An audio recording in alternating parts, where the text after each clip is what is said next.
राम मंदिराचे अभियंते, मंदिराच्या डिझाईन आणि कन्स्ट्रक्शनचे प्रमुख गिरीश सहस्त्रभोजने यांनी या राम मंदिर निर्माणाबाबतची अत्यंत महत्त्वाची माहिती झी24 तासला दिली आहे। झी24 तासचे प्रतिनिधी रामराजे शिंदे हे सध्या अयोध्येत राम मंदिर परिसरात आहेत आणि थेट या मंदिर परिसरातली ही दृश्य आहेत। मंदिराचं निर्माण कार्य कशा पद्धतीने करण्यात आलं, काय तांत्रिक बाजू यासाठी आहेत,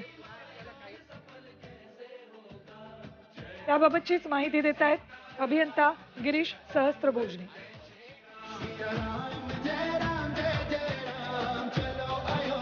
आपण आलोय राम मंदिराच्या ठिकाणी।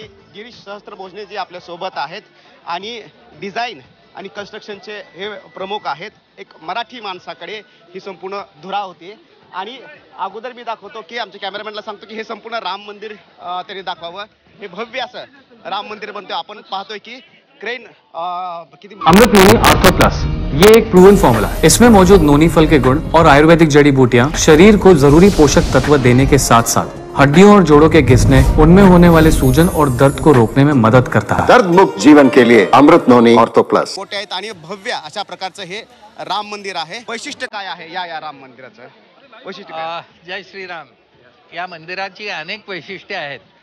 मी सर्वप्रथम तुम्हाला हे सांगेन की अशा प्रकारचं मंदिर हे गेल्या जवळजवळ 600 वर्षामध्ये हे उत्तर भारतामध्ये काय दक्षिण भारतात कुठेच बनलेलं नाहीये आणि त्या दृष्टीने हे संपूर्णपणे एक नवीन प्रकारची वास्तू अशी बनणार आहे, इतकी भव्य स्वरूपाची।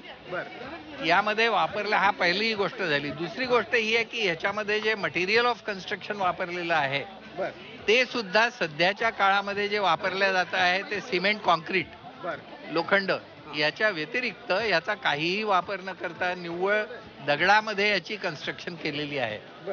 हे एक वेगळेपण याचं आहे। त्याच्यानंतर तिसरी महत्वाची गोष्ट आहे ती अशी आहे की ज्या भागामध्ये हे सर्व बांधकाम होत आहे अयोध्येमध्ये, हे शरयू नदीच्या तीरावरती असलेलं आणि त्या दृष्टीने इथली मातीची कंडिशन जी आहे ती माती इथली जी आहे ती काही मोठी फारशी म्हणजे जशी पण हे जे वाळू होती तर सगळ्यात मोठं आव्हान होतं, चॅलेंज होतं पाया रचणं। हे कसं रचलं? पाया रचणं हे अर्थातच इथलं मोठं आव्हान ह्याच्याकरता होतं कारण की शरयू नदीचा पूर्वीचा गाळ हा बराचसा अयोध्या नगरीच्या कडे हा सरकलेला आहे। त्यामुळे आज जी मंदिराची जी जागा आहे त्यामध्ये मोठ्या प्रमाणामध्ये नदीतनं वाहून आलेला गाळ आहे आणि शरयू नदी ही नेपाळमधनं, तिबेटमधनं निघून नेपाळमध्ये येते, तिथून ती उत्तराखंडमध्ये येते आणि पुढे ती उत्तर प्रदेशात येते आणि या सर्व प्रवासामध्ये तिच्यामध्ये मोठ्या प्रमाणामध्ये अभ्रक येतं आणि त्यामुळे ही माती जी आहे ती कमजोर आहे, कमकुवत आहे आणि अशा मातीवरती फाउंडेशन करायचं म्हटल्यावरती तो एक वेगळ्याच प्रकारचा चॅलेंज होता। तर आम्हाला समजून सांगा, कारण पाठीमागे राम मंदिर आहे आपल्या झी24च्या प्रेक्षकांसाठी हे आपण मंदिर दाखवतोय, तर आम्हाला समजून सांगा की हे संपूर्ण भाग काय आहे, म्हणजे की इथून पूर्व दिशा कोणती आणि प्रवेश कुठून केला जाणार श्रद्धाळू आणि त्यानंतर पश्चिम थोडा डावीकडे घ्या। इथे तुम्हाला जे दिसतंय अगदी डावीकडे, हा सर इथं येता येईल आपल्याला, इथं आतमध्ये हो येतंय। हा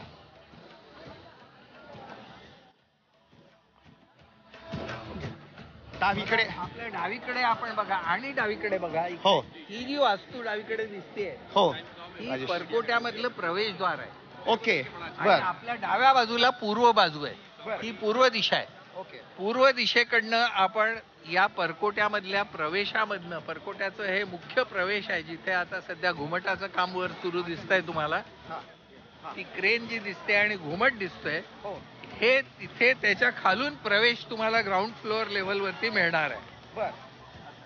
त्यानंतर तिथून तुम्ही पुढे आलात, पश्चिमेकडे चालत गेलात पूर्वेकडनं की तुम्हाला प्रत्यक्ष उजवीकडे दिसतंय हे मंदिर आहे। म्हणजेच की महत्वाचं म्हणजे की हे प्रवेशद्वार आहे आणि प्रवेशद्वार हा परकोट आहे आणि या प्रवेशद्वारानंतर हे मंदिर आहे आणि इथून प्रवेश आपलं भक्तगण ते प्रवेश करतील, बरोबर?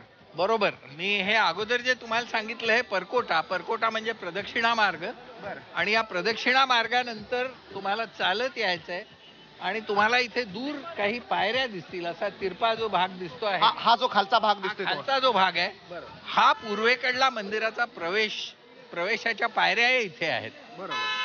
इथून तुम्ही प्रवेश केला. प्रवेश केल्यानंतर सर्वात लहान सुरुवातीला अगदी बारीकसं जे आपल्याला एक घुमट दिसतोय ती म्हणजे चौकी. अच्छा, तो लहान घुमट म्हणजे तो चौकी. चौकी म्हणजे तिथे मुख्य प्रवेशाचे जे 2 स्तंभ आहेत ते मंदिराच्या प्रवेशाचे ते तिथे राहणार आहे. तुम्ही इथे जे समोर तुम्हाला पॅरापेट वॉल दिसते आहे खाली, त्या चौकीच्या खाली, या चौकीच्या खाली पॅरापेट वॉल तुम्हाला दगडाची पॅरापेट वॉल दिसते आहे. ती जी लेवल आहे ती लोअर प्लिंथ लेवल आहे. आणि ह्याच्यानंतर तिथून आणखीन वरती 1.5 मीटर चढून गेल्यावरती तुम्ही प्रत्यक्ष मंदिराच्या फ्लोअर लेवलला पोहोचता. आणि ते फ्लोअर लेवल तुम्हाला चौकी जी आहे तिथपासून पुढे ती अपर प्लिंथ आहे, त्याची फ्लोअर लेवल तिथून सुरू होते. तर या चौकीनंतर दुसरा तुम्हाला जो कळस दिसतोय, ज्याच्या मागे तुम्हाला टॉवर क्रेनचा मास दिसतो आहे, तो आहे नृत्य मंडप. हा नृत्य मंडपानंतर आणि पश्चिमेला त्याच्या गेले जिथे आज लोक तुम्हाला उभे दिसत आहेत वरती छतावरती, तो त्याहून पलीकडला पश्चिमेकडला हा रंगमंडप होणार आहे. रंगमंडपाकडनं पुन्हा पश्चिमेकडे गेलात की मध्ये तिथे गृहमंडप तुम्हाला लागेल. आणि गृहमंडपाच्या उत्तरेला म्हणजे तुमच्या डावीकडे सध्या इथे आपण आहोत त्या तिकडे गेलं तर कीर्तन मंडप आहे. आणि इकडल्या दक्षिणेच्या बाजूला इथे पुन्हा आपल्याला काही लोक वर दिसत आहेत एक्स्ट्रीम उजवीकडे, हा झाला तो प्रार्थना मंडप. असे 3 मंडप एका रांगेमध्ये राहणार आहेत. आणि त्याच्यानंतर याच्या सर्वाच्या अगदी पश्चिमेला अगदी शेवटी हे गर्भगृह आहे मंदिराचं. शेवटी सर्वात जे शेवटी आहे ते गर्भगृह असणार आहे. तुम्हाला हे जे दिसतंय याच्या उजवीकडे हिरव्या रंगाचं तुम्हाला नेट दिसतंय बघा, ते हिरव्या रंगाचं जे नेट दिसत आहे तिथे गर्भगृहाचं काम सुरू आहे सध्या. ते गर्भगृह. असं हे मंदिर पूर्वेकडनं पश्चिमेकडे जाताना निरनिराळे जे काय मंडप लागले मी तुम्हाला सांगितले. बरोबर. पण गिरीजी मला पहिल्यापासून माहिती पाहिजे, म्हणजे की हा परकोट असणार आहे, परकोट नंतर प्रवेश केला, त्यानंतर पहिला मंडप, दुसरा मंडप, आता नृत्य मंडप आणि रंगमंडप याच्यामध्ये काय फरक आहे, डिफरन्स काय? जर डायमेन्शन्सचा जर विचार केला तर जे मंडप आहेत, प्रत्यक्ष जे मंडप आहेत ते मंडप सगळे एक्झॅक्टली सारख्या आकाराचे आहेत. हा अष्टकोनी मंडप आहेत सगळे आणि समोरासमोर 32 फूट एवढं क्लिअर त्याच्यामध्ये डायमेन्शन तुम्हाला मिळतं. तर असे 32 बाय 32 डायगोनली 32 अशा आकारमानाचे हे मंडप आहेत सर्व. असे 5 मंडप आहेत.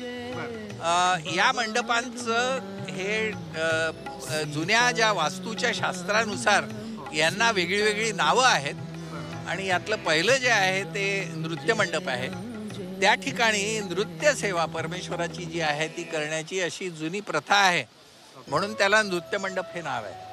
दुसरं आहे ते रंगमंडप आहे. म्हणजे ज्या प्रकारे तिथे एखाद्या काही नाट्य किंवा छोट्या प्रकारचे असे जर रामलीला वगैरे असते अशा प्रकारची काही नाट्य सेवा जर का असेल तर ती त्या रंगमंडपामध्ये करणं अपेक्षित आहे.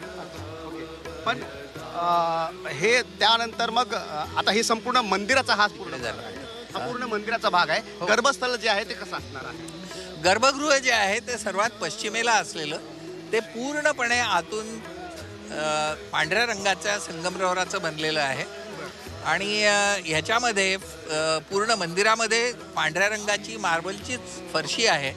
परंतु गर्भगृहामध्ये भिंत सुद्धा जी आहे ती पांढऱ्या मार्बलमध्ये आहे, सुंदर त्याच्यामध्ये नकाशी केलेली, असं ते गर्भगृह आहे. अच्छा, हा भव्य परिसर आहे. मंदिरच फक्त किती परिसरामध्ये असणार आहे? आणि दुसरं आम्ही जे ऐकलं होतं की भूकंप प्रणव अशा प्रकारचं हे मंदिर असणार आहे.